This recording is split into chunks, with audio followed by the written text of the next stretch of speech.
The Netherlands, the European country that at its peak was one of the largest commercial empires in the world, is renowned for its windmills, tulips, and bicycles.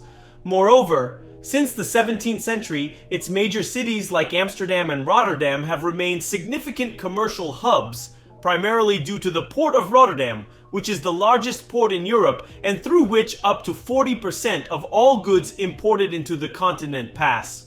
However, in recent years, ongoing trade disputes between the United States and China have led companies from allied nations to take specific stances, limiting access for several Dutch companies to the Chinese market. One such example is the giant ASML, the world's leading supplier of microchip manufacturing equipment. In this video, we will understand how the Netherlands dominates the global economy and its ambitions to control the production chain of the Chinese economy. To understand the reasons why the Netherlands is trying to control China and consequently dominate the global economy, it is necessary to go back to the nation's past, more precisely to the year 1658, after the end of the 80 Years' War and the Netherlands' independence from Spain with the founding of the Republic of the Seven United Netherlands. Consequently, the Netherlands began seeking new wealth through colonialism, with the nation having to face competition from countries such as France, Spain, England, and Portugal, which together controlled a large part of the world. However, unlike its competitors who sought to dominate vast portions of land, the Dutch maritime empire became notorious for its commercial success in overseas trade, as the Netherlands completely changed the concept of expeditions in the search for new lands, thanks mainly to the Dutch East India Company known as VOC, founded in 1602. At that time, most expeditions were too expensive for governments to finance. In this sense, the first joint stock companies were created, which allowed private investors to buy and sell shares in a company, motivated by the idea that the world was full of unexplored riches. This approach was essential in allowing many foreign markets to be discovered by public limited companies, with VOC being the main pioneer, being the first company in history to issue shares. So much so that the company was essential for establishing the Dutch trade monopoly in Asia, building its own navy, setting colonial policies, and expanding its reach into East Asia. Alongside its counterpart, the Dutch West India Company, the VOC fueled a trade boom in the Netherlands during the 17th century, strengthening the country's control over key maritime routes for centuries. Dutch influence extended to regions like South Africa and the Americas, including control over Brazil's northeastern coast between 1630 and 1654. Additionally, the Dutch maintained control over critical Asian territories such as Indonesia, with a particular focus on the Strait of Malacca, which they controlled for 180 years. Today, this strait is one of the world's most important maritime routes, serving as a primary gateway to Asian markets, with over 70,000 ships transiting annually.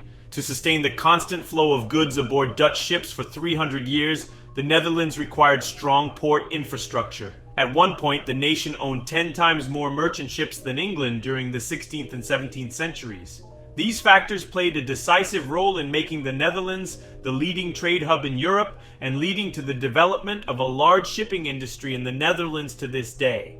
Today, this industry encompasses over 12,000 companies worth more than 21 billion euros, representing over 3% of the nation's GDP. Therefore, the Netherlands became one of the largest commercial empires in the world, even surpassing at first great colonial powers such as England and Portugal.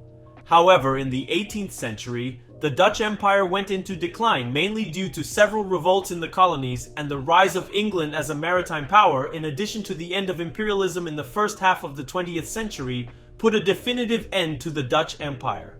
Even after the collapse of its colonial empire and the hardships endured during World War II, the Netherlands' prosperous past brought significant advantages. Today, the country boasts the 8th largest GDP in Europe, ahead of nations like Switzerland, Sweden, and Norway, despite its small size comparable to the state of Tennessee. This raises the question of how is the Netherlands dominating the global economy? Given what has been said, it is worth mentioning that Dutch dominance and influence over trade is not just in the past, as the country is currently extremely important for world trade. In 2018, the Netherlands was the 6th largest exporter of goods in the world, with this fact becoming possible mainly due to its efficient port infrastructure, particularly the port of Rotterdam, which was the busiest port in the world over 4 decades between the years 1962 and 2004. Currently, the port of Rotterdam is the most important logistics center outside Asia, handling more than 13 million containers in 2023.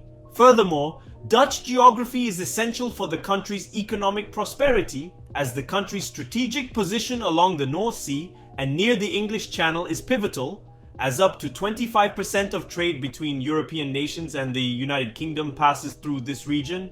Also, another aspect that makes Rotterdam so busy is its position at the mouth of the River Rhine and easy access to the interior of Europe through an extensive infrastructure of highways and railways, which added to a market as strong as the European one, with up to 1/3 of the European Union's population living within a radius of less than 500 kilometers from the Netherlands, making the country an important center of the global business, logistics, and infrastructure network. So much so that in 2018, Dutch foreign trade related to exports and imports of goods and services was recorded at more than 160% of the country's GDP, a much higher value compared to Germany's 50%, for example. Another noteworthy factor is the Netherlands' thriving technology sector. Ranked among the top 10 global investors in technology, the country allocates up to 75% of its technology investments into software services and innovation. Part of this investment is mainly intended for the development of major research centers like Brainport region, located in the city of Eindhoven in the south of the Netherlands, a region responsible for housing more than 5,000 tech companies, including industry leaders such as Philips, DAF, and Oracle Corporation, basing some of their headquarters in the region. In addition to these large multinationals, the region has also become attractive for small startups that make Brainport the third largest region in the country in terms of venture capital activity, providing high investments for the region, which in 2022 registered more than $260 million in investments. The region's success made the Dutch government announce the Project Beethoven, in which they will invest 2.5 billion euros to strengthen the business climate for the chip industry in Brainport, Eindhoven. Moreover, with a market 3 times larger than Finland, highly qualified workers, and a business-friendly environment, the Netherlands is among the 5 best countries in the world to do business according to Forbes. And currently the country is a leader in technological innovation in Europe, particularly in the semiconductor industry.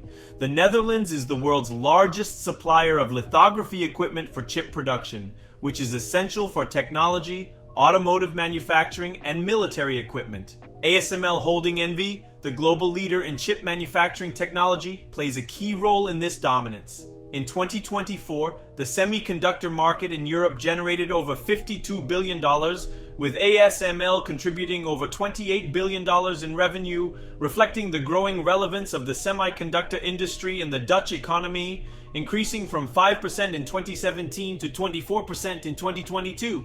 However, even though ASML is a leader in the export of advanced chip printers, with the company's revenue expected to exceed $30 billion in 2025, this fact was only possible because the company is the only one in the world to have the technology production of machines that manufacture semiconductors.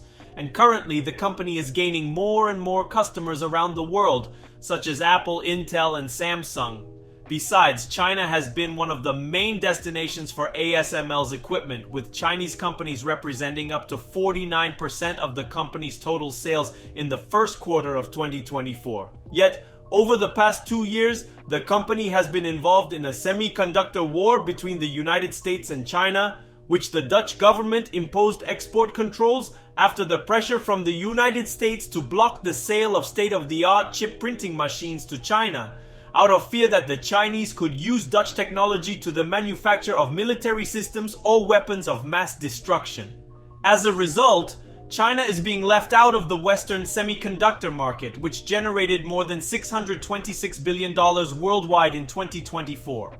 While this poses a significant challenge to the Chinese economy, given that only 16% of the semiconductors used in the country are domestically produced, and estimates suggest China is at least 10 years away from matching ASML's technology, it also introduces serious risks for the Netherlands and ASML. By restricting exports to China, ASML risks losing access to one of the largest and fastest growing semiconductor markets in the world. Such a move could result in lost revenue and diminished market share for the company, potentially impacting the Dutch economy as well. Additionally, these restrictions may strain diplomatic and economic relations between the Netherlands and China, leading to retaliatory trade measures or diminished cooperation in other sectors.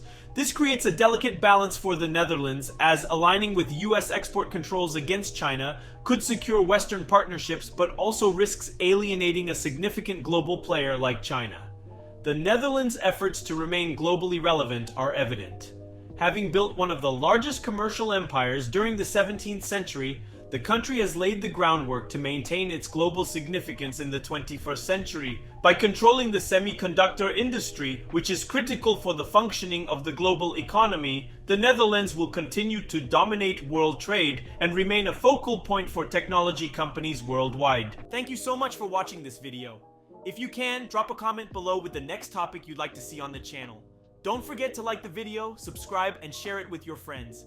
Thanks again for your support, and see you in the next video.